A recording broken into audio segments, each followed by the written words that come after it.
Hey everybody, welcome back to another YouTube video. This one's going to be another speed paint voiceover. Just want to say sorry for really not posting much on YouTube.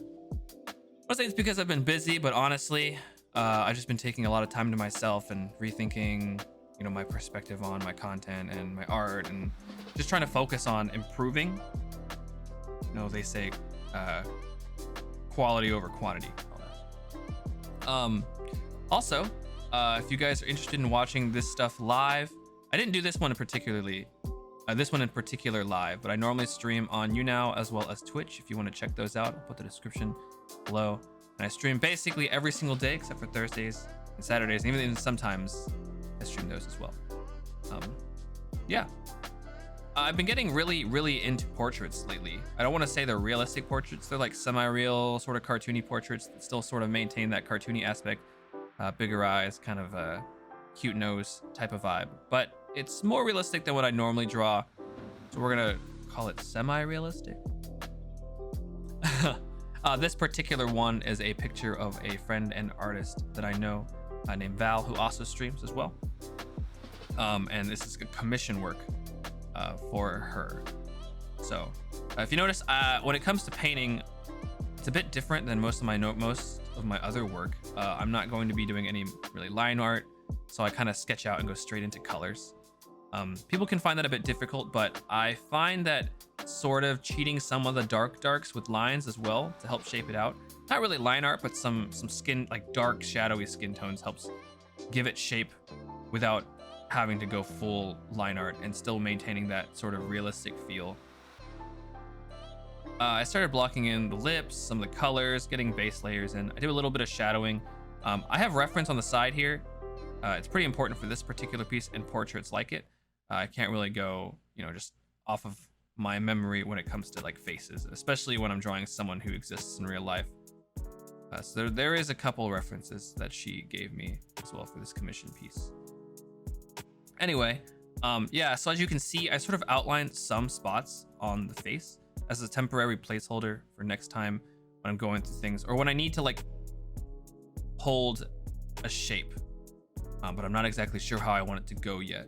I haven't really decided on the lighting or anything. The only thing I know about this drawing, I remember going into it, was making sure that the background was green, because her tag on the internet is very lemony green and her branding is sort of like a greenish yellow vibe.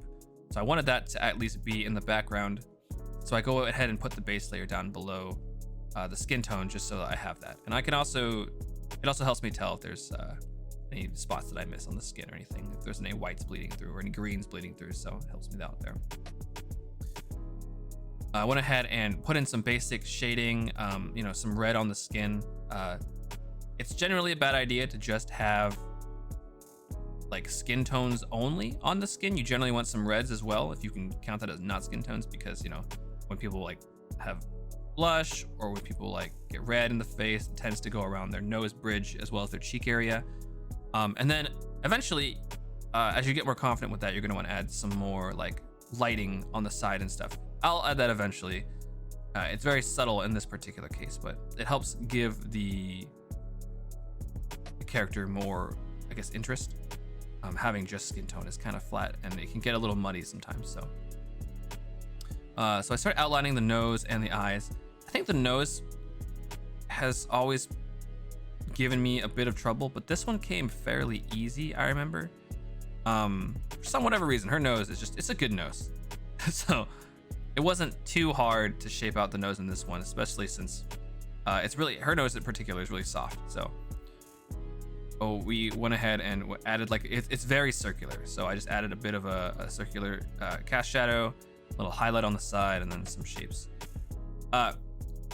People like that are younger tend to be easier for me to draw as well, due to the fact that they have less wrinkles and stuff. I should probably practice drawing older people at some point as well. Wrinkles really give them a lot of depth and interest, but they're also more difficult.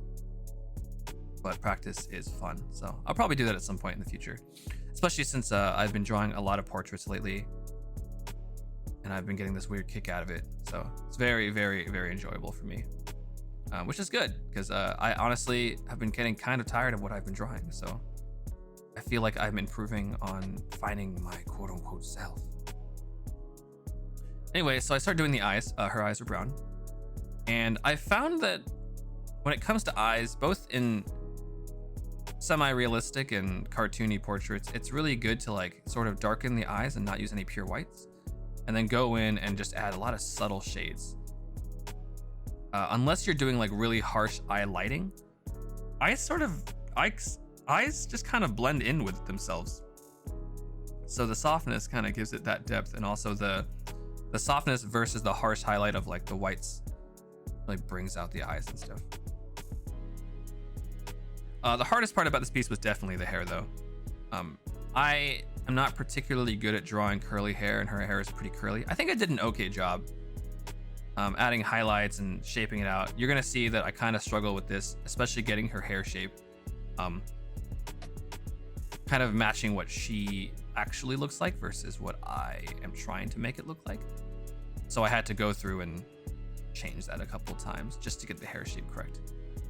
When it comes to curly hair too, it's difficult because you can't just like draw in every single curl because it's a painting, and that's like really tedious, and I'm not going for hyper realism, so it wouldn't match the style. I have to figure out what curls hit highlights and what curls don't hit highlights, and which ones dive into shadow and which ones are masked by lighting and all this stuff. And it's really, it was kind of difficult, I'm gonna be honest, but we kind of get there eventually, so that's good. I'll have to practice some more curly hair drawings, but I'm pretty happy with how it came out.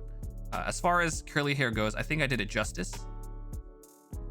And in this way, actually, it's cool because a lot of the times when people, or when I draw curly hair anyway, I find it really difficult because if you add too much detail, it tends to get really muddy and messy. And if you don't add enough detail, it just looks like it's unfinished. So you have to go back, and there's like a nice balance between detail and, I guess, implied detail. So go through that, add some freckles. She does have some freckles, very light freckles. And then at this point, I start, I believe, adding the details of the shine on top of the lip, on top of the cheek. Fun fact, if you ever want to add more depth to your faces because they're not good enough, there's a particular section on the top of your cheek that tends to catch light in a triangle. And if you add that, it tends to just bring out the drawing a lot more for some reason, and adds depth. And you can see me adding the yellow as well to the drawing, giving it that very lemony green aesthetic. I'll probably throw her logo somewhere just so you can see what I'm talking about for people who don't follow her. Or you can just take a look at her stuff. I'll probably post it in the description, like I said.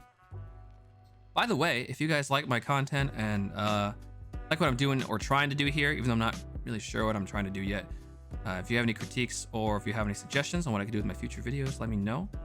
And feel free to hit that subscribe button, that notification bell, and all that stuff that everyone tells you to do, you know, because we out here. Anyway, I add a choker. It's just some nice detail. Kind of get a little lazy with it, and I don't draw the whole thing by hand, but I feel like this is good, the consistency and stuff. And it's not a major part of her face, and which is the main focal point, so I kind of didn't want to steal away from that by adding too much detail everywhere else. I do some cleanup here, fixing up the eyes, some proportionate stuff, some minor changes, and then I do some post-comp. All in all, this is like one of my favorite pieces, honestly, that I think I've done as a portrait.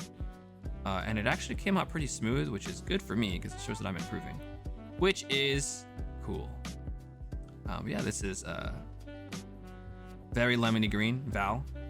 I hope you guys enjoyed the piece. And remember to like, subscribe, that notif, and all that good shit.